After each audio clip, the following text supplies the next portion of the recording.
Assalamualaikum.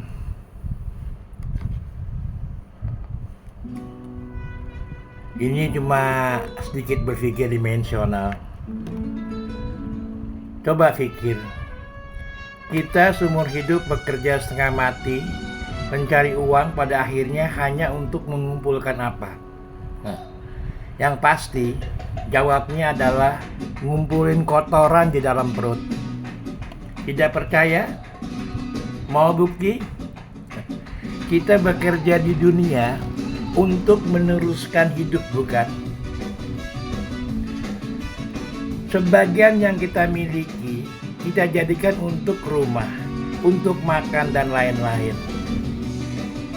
Tadinya tanahnya datar, kosong, tiba-tiba dibangun rumah.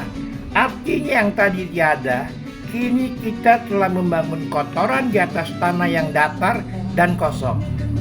Bukan gitu? Tadinya perut kita bersih, tiba-tiba diisi kotoran yang harus dibuang setiap hari untuk kesehatan. Bukan begitu? Ada sifat Allah pada manusia. Allah adalah yang maha, sedangkan manusia hanya memiliki daya upaya untuk mendekati sifat Allah. Allah tidak pernah mencari rezeki, tapi Dia maha pemberi rezeki. Allah tidak pernah makan seperti manusia, oleh karena itu manusia disuruh puasa olehnya. Allah tidak pernah punya istri, karena Dia yang disebut yang maha mandiri dan yang maha ahad. Allah tidak pernah mati, karena Dia yang disebut yang maha hidup. Sedangkan manusia akan menghembuskan nafas terakhirnya bila saatnya tiba dipanggil olehnya.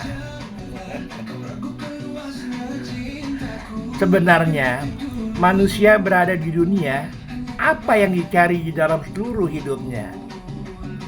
Pada akhirnya hanya untuk mengotori dunia. Makin banyak harta, makin banyak kita mengotori diri dan mengotori dunia. Pikir dia sendiri, harta yang kita miliki tidak akan abadi, semuanya akan hancur oleh waktu dan pada akhirnya akan menjadi kotoran. Dan yang kita cari untuk hidup pasti akan jadi kotoran dalam perut kita. Sungguh Maha Suci Allah, Dia maha mengetahui atas makhluk ciptaannya, bahwa manusia suka membuat kotoran-kotoran untuk dunia, tapi Dia maha pengampun.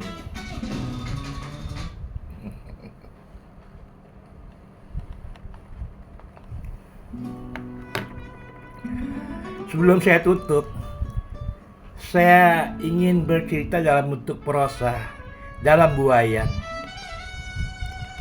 Kembalikan mimpiku, kembalikan kenanganku, seperti saat aku masih kecil, seperti aku bermain dalam kenanganku.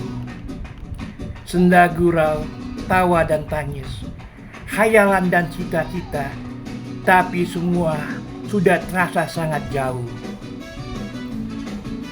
Sebaiknya kutundukkan rasa hati ini sebelum kecewa yang akan datang. Tidak mungkin akan terjadi. Senyum simpul ini membuat aku terhenyak dalam lamunanku. Entah apa yang membuat ini semua. Mungkin rasa takut, mungkin rasa bersalah. Tapi apa salahnya bila aku bermain dalam pikiranku dan hatiku? Apa aku harus menciptakan mimpiku sendiri dengan cerita yang indah? Atau kuciptakan mimpi ini jadi suatu hal yang menyeramkan? Apa mungkin mimpi bisa aku ciptakan?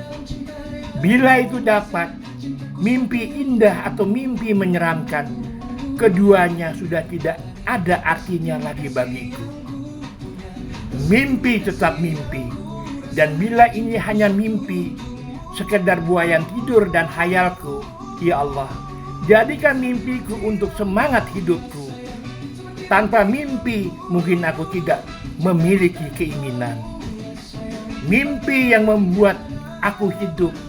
Saat ku pejamkan mataku, aku seakan dapat melihat alam semesta dengan jutaan bintang-bintang di langit. Tapi saat mata ini kubuka, aku hanya mampu melihat sebatas cakrawala. Semoga bintang-bintang di langit akan berpihak padaku. Semoga setiap mimpi yang mendatangiku pertanda kasih sayang darinya. Semoga mimpiku adalah keberuntunganku. Semoga mimpiku menjadikan kenyataan untuk aku hidup lebih baik. Ya Allah, sebelum cahaya tak dapat kulihat lagi, jadikan suatu yang baik dari hidupku, menjadikan kenangan terindah bagi orang-orang yang kucintai. AWM. Demikianlah yang dapat saya sampaikan. Wassalamualaikum warahmatullahi wabarakatuh.